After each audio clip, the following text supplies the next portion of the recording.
Assalamualaikum warahmatullahi wabarakatuh. Perkenalkan, nama saya Selvi Aulia dengan NPM 2208260070.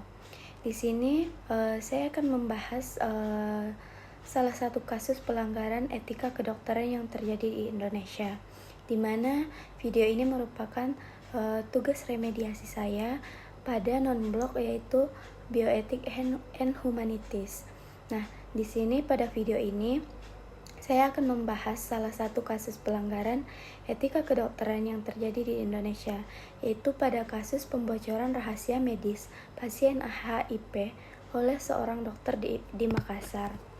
Jadi pada kasus ini dia terjadi pada awal tahun 2022, di mana saat seorang pasien HIV atau AIDS merasa dirugikan karena data medisnya disebarkan tanpa izin oleh dokter yang merawatnya.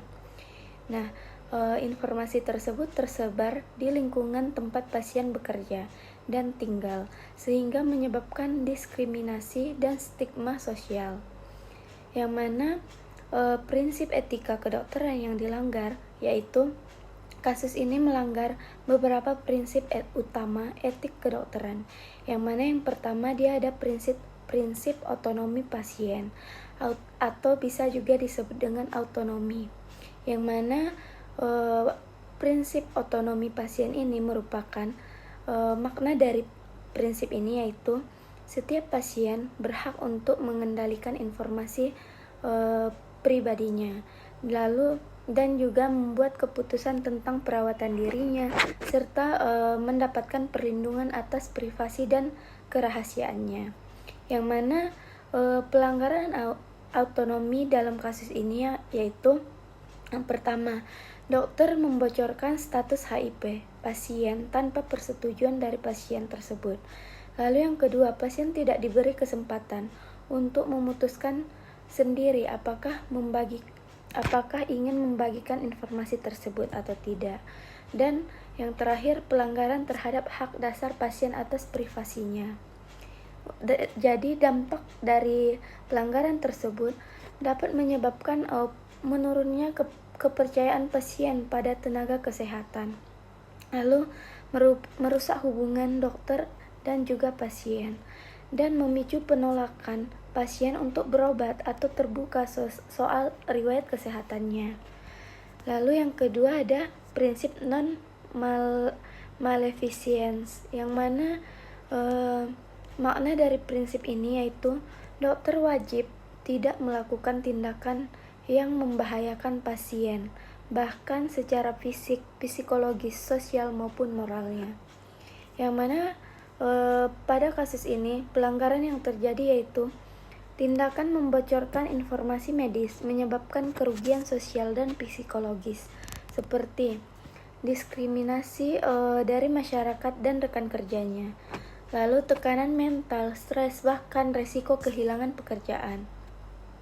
Lalu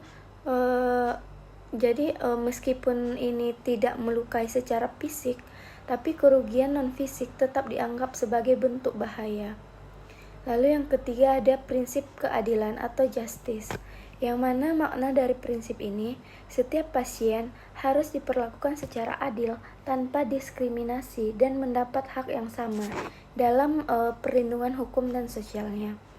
Yang mana pelanggaran dalam kasus ini dia ada yang pertama, informasi bocor menyebabkan pasien mendapatkan perlakuan yang tidak adil dari lingkungan sosialnya. Lalu, pasien merasa diperlakukan berbeda karena penyakitnya, yang mana padahal ia berhak atas perlindungan dan non-diskriminasi. Hal ini memperkuat stigma sosial terhadap ODHA, di mana atau orang dengan HIV atau AIDS yang bertentangan dengan asas keadilan. Lalu yang terakhir, ada prinsip menjaga martabat manusia atau respect for human dignity, di mana dari makna ini, makna prinsip ini yaitu setiap individu termasuk pasien memiliki martabat dan hak asasi yang wajib dijaga, termasuk hak atas kerahasiaan informasi pribadinya, yang mana pelanggaran dalam kasus ini yaitu dokter melanggar martabat pasien dengan membuka aib medis yang seharusnya dilindungi. Tindakan ini melecehkan nilai kemanusiaan dan dapat dianggap sebagai penghinaan terhadap hak dasar pasiennya. Jadi dari beberapa prinsip etik atau dalam Kode Etik Kedokteran Indonesia disebutkan bahwa setiap dokter wajib merahasiakan segala sesuatu yang diketahui tentang pasien, bahkan setelah pasien tersebut meninggal dunia. Yang mana selain itu juga menurut prinsip bioetika, menjaga kerahasiaan medis adalah bagian dari penghormatan terhadap martabat manusia, di mana tindakan dokter dalam kasus ini jelas merupakan pelanggaran serius yang dapat dikenai sanksi etik administratif hingga pidana.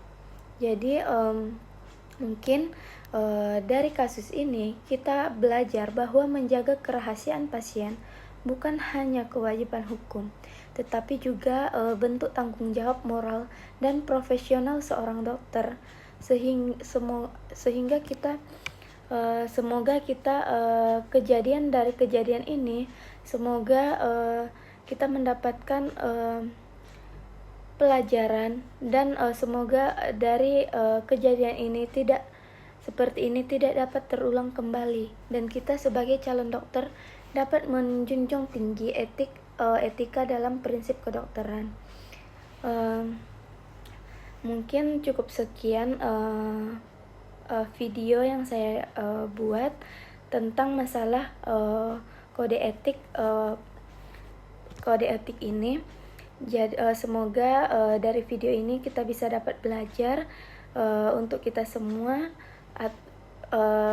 atau untuk calon dokter, terutama pada saya sendiri. Mungkin cukup sekian. Jika ada kata-kata yang salah, saya mohon maaf. Saya tutup. Assalamualaikum warahmatullahi wabarakatuh.